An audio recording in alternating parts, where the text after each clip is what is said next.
Salut les tisseurs de fibres, je suis très heureux de vous retrouver pour cette vidéo dans laquelle on va parler d'un thème un petit peu délicat qui est la question des sucres. Vous vous demandez peut-être quelle est la différence entre un sucre naturel, un sucre ajouté.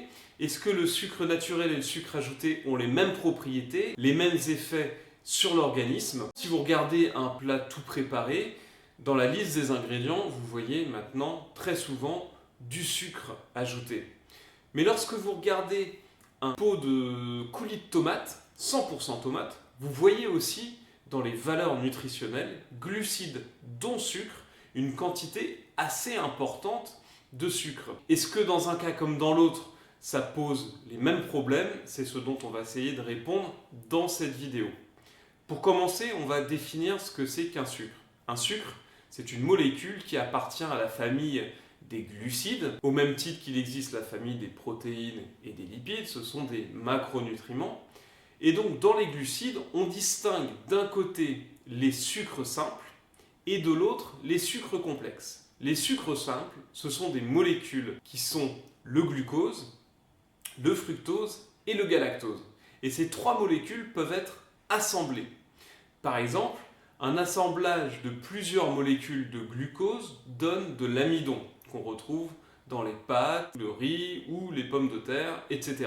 L'assemblage d'un glucose et d'un fructose donne une molécule de saccharose qui constitue le sucre blanc, le sucre de table. L'assemblage d'un glucose et d'un galactose, enfin, donne le lactose, c'est le sucre naturellement présent dans les produits laitiers. Voyons maintenant la différence entre les sucres naturellement présents dans les aliments et les sucres ajoutés. Est-ce que c'est la même chose? Eh bien oui, parce que le glucose et le fructose sont naturellement produits par la plante, par le phénomène de photosynthèse, à partir de molécules de carbone, d'oxygène et d'hydrogène que la plante trouve dans le sol, dans l'air, et par la présence de l'énergie solaire donnée par la lumière du soleil, il se produit une réaction chimique, la photosynthèse, qui va donner naissance au glucose et au fructose. Ensuite, la plante elle-même va mettre en place des processus chimiques qui vont permettre d'assembler ces molécules simples pour donner naissance à ce qu'on disait tout à l'heure, les molécules de saccharose et les molécules d'amidon. Et en fait, ce qu'on appelle les sucres artificiels, comme le sucre de table ou le sucre roux, c'est rien d'autre qu'un sucre issu de la plante, donc qui a été extrait, nettoyé et cristallisé pour qu'on puisse l'utiliser comme additif alimentaire. Donc finalement, c'est assez naturel, c'est simplement qu'il a été extrait et débarrassé de ses fibres, débarrassé de ses minéraux, de ses vitamines, et ensuite ajouté dans les produits de consommation courante. Maintenant, est-ce que ces deux formes de sucre, c'est-à-dire le sucre contenu dans la plante à son état brut et le sucre ajouté dans l'alimentation, ont les mêmes propriétés? Pas tout à fait. Parce que le sucre présent dans la plante, il est associé à un tas d'autres éléments, comme les fibres, les vitamines, les minéraux, etc. Tandis que le sucre qui a été ajouté dans un aliment, il a été ajouté à l'état simple. Donc en fait, il va poser plus de problèmes. Le problème en particulier, c'est que le sucre, une fois raffiné, se digère plus rapidement. Forcément, puisqu'il est simple, il n'a pas besoin d'être découpé par l'organisme pour pouvoir être assimilé. Tandis que le sucre présent dans les plantes, dans les pommes de terre, dans le riz, dans les feuilles, tout ce qui est à l'état naturel, lui, il aura besoin d'être séparé. Par exemple, s'il s'agit d'amidon, il va devoir être découpé lors du processus de digestion. Il va devoir également être vidé de ses fibres, de ses minéraux, d'être séparé, etc. Et tout ça, c'est un processus digestif qui prend du temps et qui permet au sucre de ne pas arriver tout de suite dans l'organisme. Et donc de ne pas créer une réponse insulinique trop élevée. Tandis que le sucre qui est raffiné, qui est ajouté dans les produits alimentaires, ou alors qu'on consomme directement sous forme de sucre de table, celui-ci se digérera très rapidement, il est déjà débarrassé de son eau, il est déjà débarrassé de ses fibres, etc. Ce qui fait qu'il va passer tout de suite dans le sang et créer une réponse insulinique élevée. Et c'est justement cette question de réponse insulinique qui va nous intéresser ici. Parce que le problème avec le sucre, on est bien d'accord, c'est que ça crée de l'obésité, ça crée du diabète, ça nous fait grossir, ça nous empêche de sécher. Donc ce qui importe, c'est le niveau d'insuline qui va être généré suite à l'absorption de ce sucre. Et donc dans le cas des sucres présents dans les plantes et dans les fruits, cette réponse insulinique sera faible. Tandis que dans le cas d'aliments transformés, cette réponse insulinique sera plus élevée. Alors pourquoi on s'intéresse à cette notion d'insuline? C'est parce que l'insuline, c'est l'hormone qui va stocker le sucre qu'on va digérer.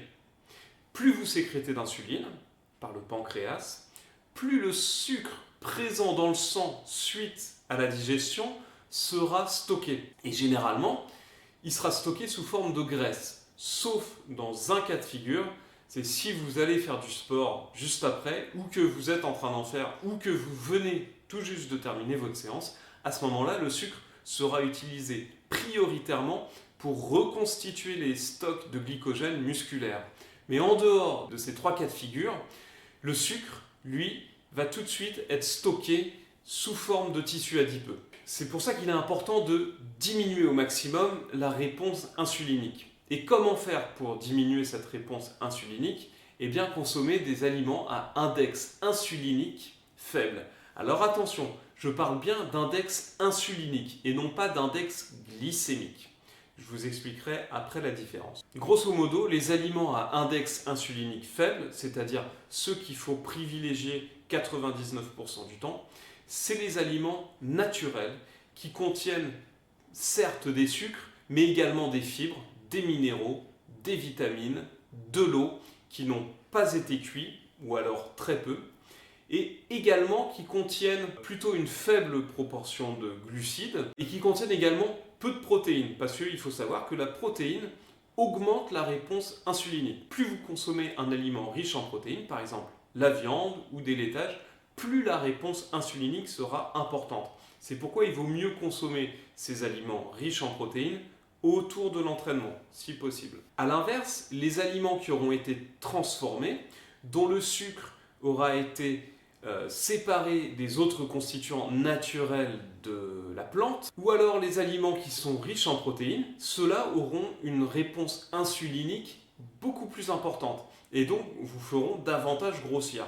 Et il faudra les privilégier absolument autour de l'entraînement. Je ne vous ai pas parlé de la notion d'index glycémique. Parce que ce qui importe, en fin de compte, c'est la quantité d'insuline que vous allez libérer pour stocker ce que vous consommez.